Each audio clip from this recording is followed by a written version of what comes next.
Learn the most advanced recruiting techniques. Land the most desirable talent. Launch your company towards massive success. This is the Higher Power Radio Show with Rick Girard. Artificial intelligence, employment branding, and talent acquisition? Oh my. The usefulness or uselessness of AI employment branding in recruiting. So that's what we're talking about today. Today's quote: "This is what Steve Jobs understood. Brands are defined not by the best thing on the product, but by the worst thing." Any idea who said that, Miss MJ? Scoble, I believe. It was Robert Scoble. I'm Rick Girard, and welcome to the Higher Power Radio Show. Our mission is to help entrepreneurs and hiring managers avoid costly hiring mistakes. We do this by identifying a specific problem and providing solutions to help you win the hire. We share insights from top performing rebel entrepreneurs, disruptors, and industry experts like our guest today, Miss MJ Shores. She is a chief marketing strategist and technology trends analyst with a rich and diverse professional background in public policy, business, and technology.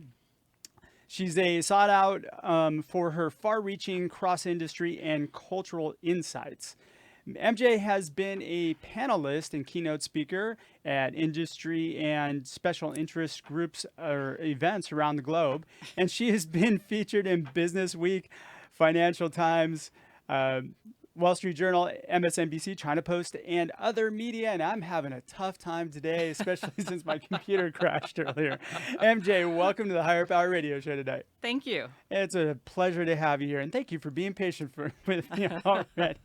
Certainly all right. See, and you were worried about you, and you didn't know that I was just going to be a train wreck. Well, good. I'm in good company. We're on the same track. Absolutely. So today we're going to cover the role AI plays in employment branding and hiring.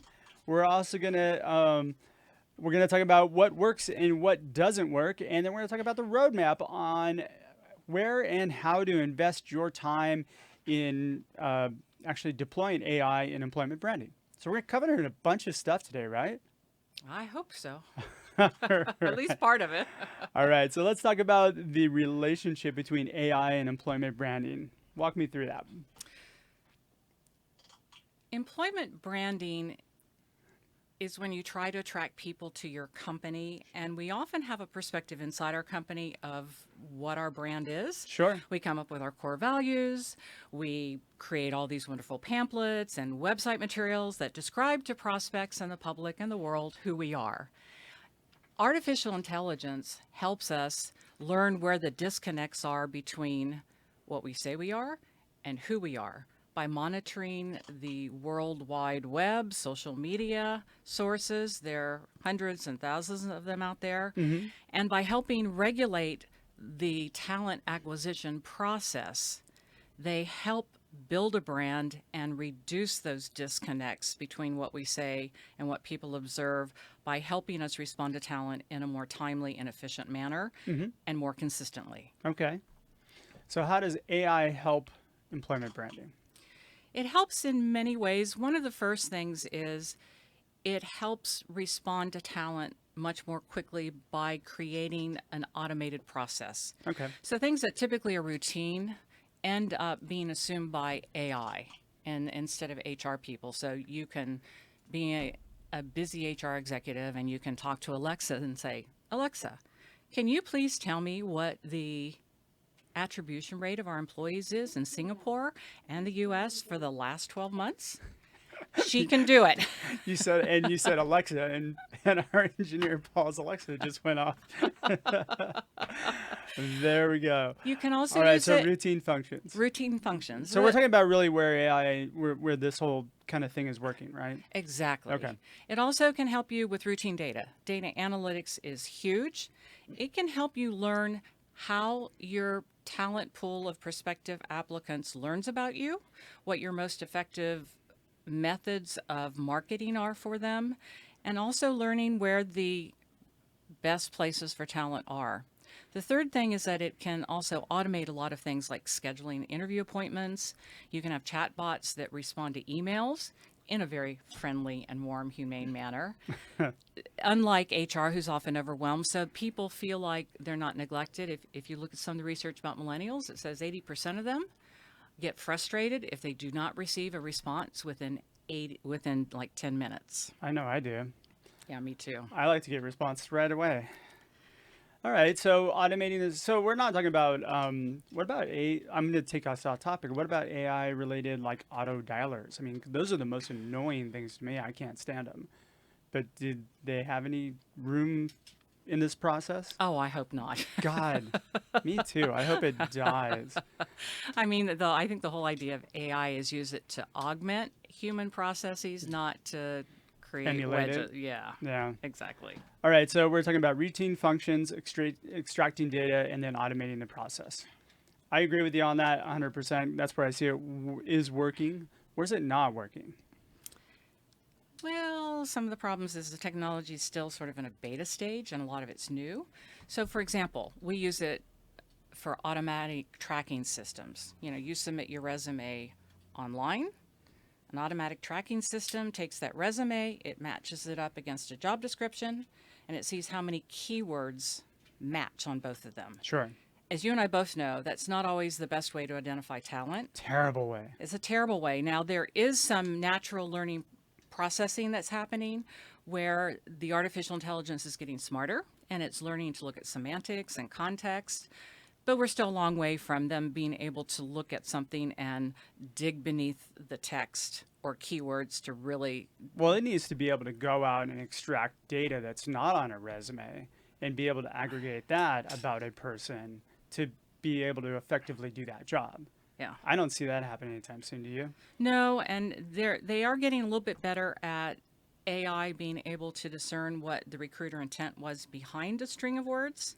So instead of saying you are good at IT, it might give you a sense of what areas and what some of your programming skills are. But, okay, so if we're talking about engineering talent or people in that realm in IT, they don't write great resumes. As a matter of fact, most people don't write great resumes, and so they hire resume writers to help them out. They optimize their resumes often with keywords to get the interview. But the fact of the matter is, most good people don't take the time to sit down and write a resume. No, but if you look at resumes, just to be a devil's advocate, Please. about 75% of resumes that are submitted online are never even read. Oh, yeah, they're scanned over about 3 seconds. So to the extent that AI can at least get better at weeding out maybe the bottom part of the pool, it can be helpful. So for example, AI is now getting better at not looking just at job titles, right? So you could be a marketing manager at one company, somebody else could be a marketing assistant, and your roles could actually be pretty comparable because of the difference. So while it's not ideal, it at least is better than ignoring resumes because some may come up to the surface that wouldn't have been seen without it. Obvious mismatches, yes, but there's a lot of people who get screened out who are probably close, and they probably would be the best person for the job. But because of the fact that they don't get on those keywords, and actually, the recruiters don't necessarily take the time to go through every resume either. They just kind of scan them for keywords and buzzwords and like hot buttons, whatever, where they might have went to school or where they're working, that sort of thing. They don't take the time to naturally like just call that person to make sure that that person is good or not. Well, and as you know, a lot of people, especially if they're early in their career in HR, don't always have the ability to read beyond the text and to identify the talent. And that's one reason a lot of firms now are starting to use employee referrals. And AI, by the way, can help that too, because AI can take your employee referrals, then also look at their contacts in different social media sources to kind of expand that network, which then does uncover a lot of talent that you don't strictly through a resume. Well, what do you mean by employee referrals? Because that's usually the number one way in which companies will find people is through employee referrals. It's not really the number one way. They encourage it, but there's often not a lot of follow through. Employees don't know that their candidates have been considered. It is the most successful route. In large companies, you're right. Okay. I'm sure that people get startups, they definitely work the the employee referral pool. I Yeah. mean, you kind of have to, Yeah. right? And a lot more tension goes into that. Employee referrals in larger companies, yeah, I couldn't speak to that because I don't work with a lot of large companies, but I would Yeah. imagine a lot falls through the cracks. A lot do, and a lot of the data show that it is passive talent, which is something you talk about a lot. So even if it's a referral, it's almost like in marketing, you talk about cold lead. Yeah. Maybe not even a warm lead. Well, it needs to be cultivated. It needs to be like you need to have a conversation. You need to get somebody engaged. Exactly. It's a totally different. It's a nurturing program, right? It is a nurturing program. See, And I AI, was paying attention to my marketing. and AI frees you up to do the nurturing because you're not doing the routine work.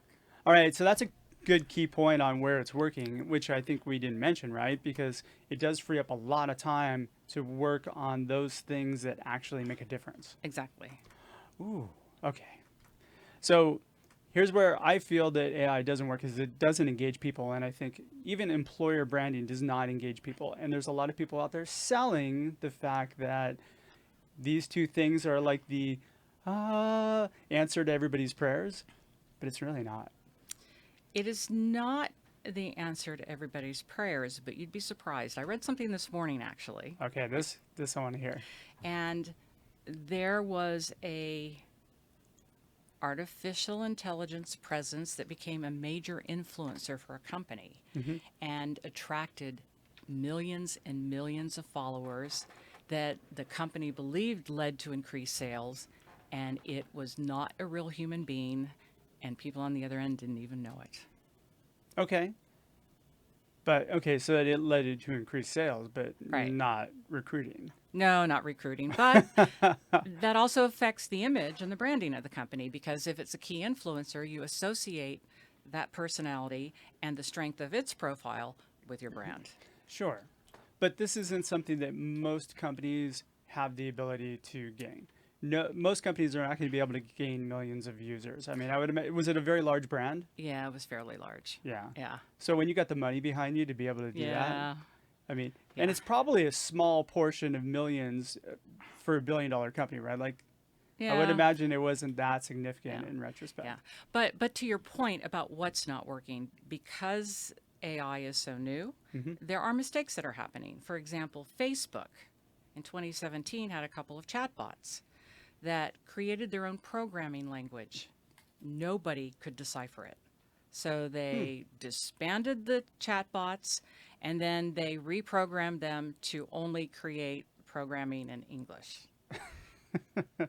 All right. Yeah, and then you have examples of other companies, right? Amazon or Microsoft have had to shut down like a Twitter Yeah. AI or others because they were either showing bias in how they evaluated things or in the way they express things Oh, wow. on That's social interesting. media. So AI is showing bias. Yes. Oh. It's not supposed to, but yes. And that's a good way for us to lead to our quick break. You're listening to the Higher Power Radio Show. I'm Rick Girard. For our podcast listeners, we're going to take a quick educational moment from our sponsors. Find out how to heal a person's pain points and attract amazing people to your company. Sign up for our free webinar at stridesearch.com. Our guest today is MJ Shore. She is a chief marketing strategist and technology trends analyst. And we're talking about the intersection between AI and employment branding. So this has been kind of one-sided on the AI side, right, so far? So far. Yeah. I am going to say, though, that I think we're a long way off before you can automate the process of actually engaging humans in an effective manner, especially humans that are not actively looking for jobs. Right now, all the craze is people want passive candidates or passive talent, right? And in this market, it's kind of really all that's available are people that are already working in jobs. You have to go out and poach people from other companies. Exactly. So what ends up happening is that I think people are trying to automate this whole process, and I don't see it being effective. I don't see the whole process being automated, but I definitely think it can augment the human aspects. And with robots and AI becoming your newest colleagues, It's good to have that involved in the process as well. Thankfully, that's not for any startups yet. So let's talk about a roadmap. So what I like to do on the second part of this show is really like dig into, let's give our audience some sort of roadmap or something they can take and plug into their company. Yeah. So go for it. Okay, so I think the first thing is to actually train HR in technology. What happens in a lot of companies is IT comes in and they pick the platform, they help implement it, but they don't always understand the end uses of it by HR. HR technology has been people who are trained in social sciences, liberal arts. They're really good with interpersonal skills, but they haven't always had the technical training or bandwidth to be able to work closely along with IT or computer scientists to implement technologies that best meet their needs. Can I take that back a little bit? Absolutely. I think training is important across the board for not just on the technology side, but also augmenting and learning new recruiting techniques. And I find there's a bottleneck a lot of times with hiring managers. They need to be trained too, Yes. right? And we know the people who don't know how to interview. This has become a commercial on you need to train your people. Don't rely on HR, train your people. Yeah. So I think the second thing is to don't be overwhelmed with AI technology, the new tools. Start out small. There are a lot of tools that are free. The downside is not the same as with Facebook's chatbots. And you could start out with a simple virtual assistant that's at the bottom of your computer screen, your website. And it is solely driven by information that you have in your FAQs. You can use that to answer questions when you are offline. What are FAQs for us that don't know? Frequently asked questions. See, I'm just not that smart.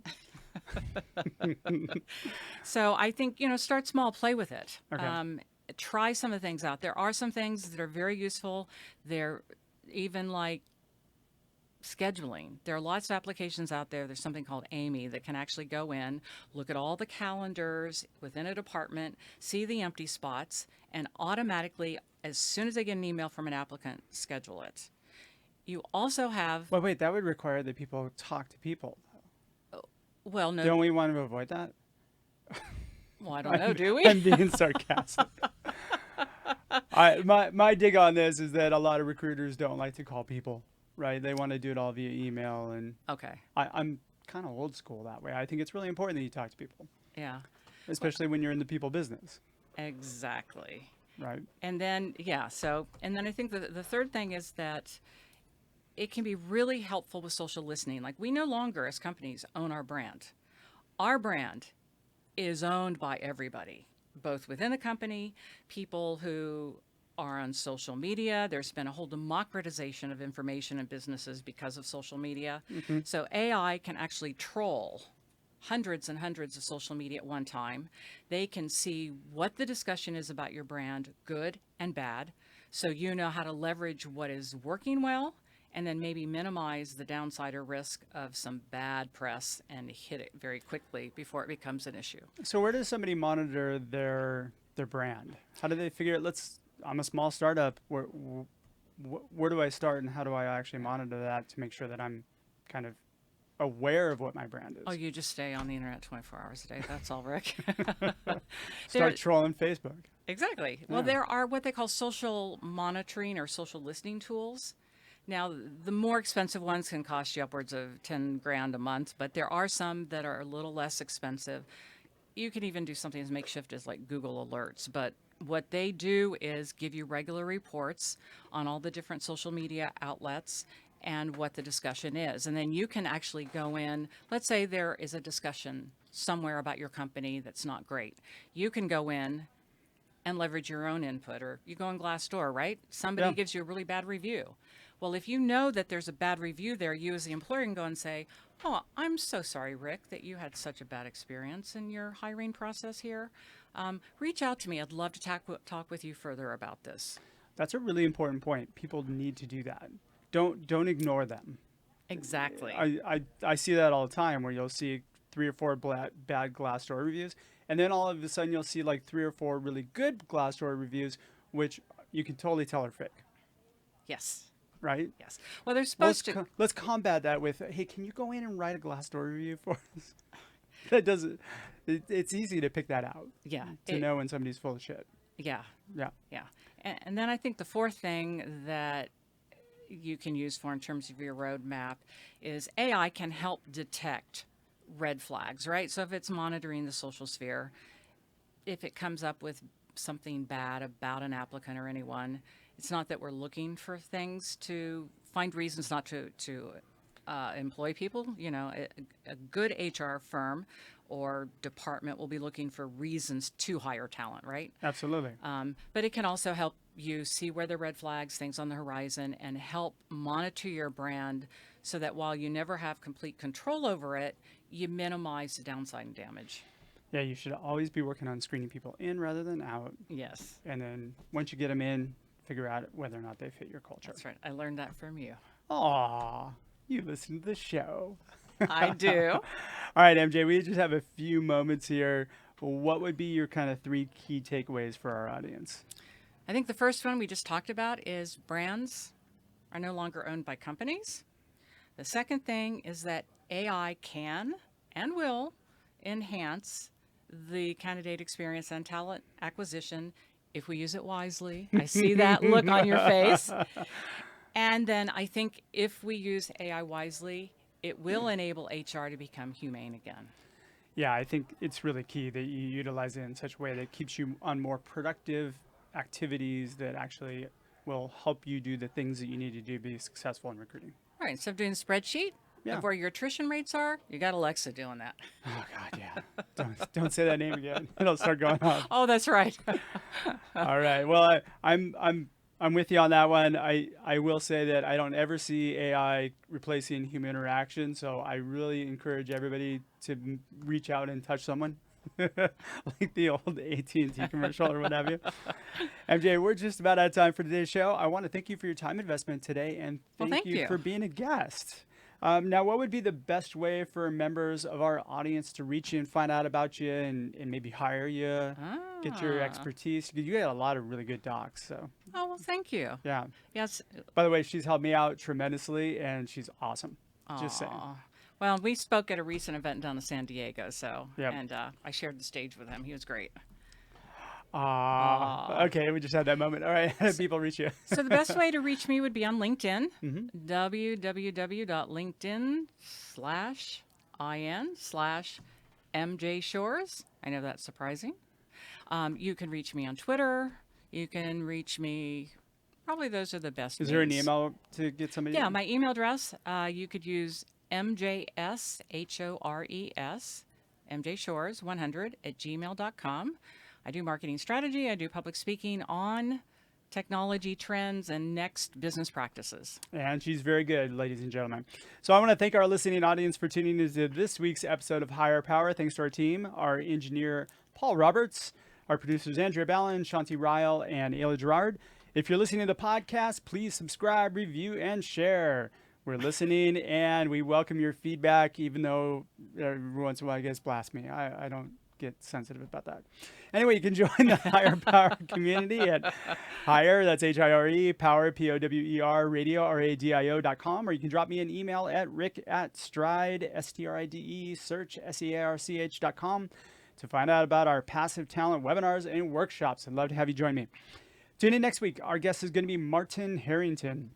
He's a Senior Vice President of Tech Services for TechChorus Consulting, Inc. I'm your host, Rick Gerard, and you have been listening to the Higher Power Radio Show. Aloha. Aloha. Thank you for listening to Higher Power with Rick Gerard on OC Talk Radio.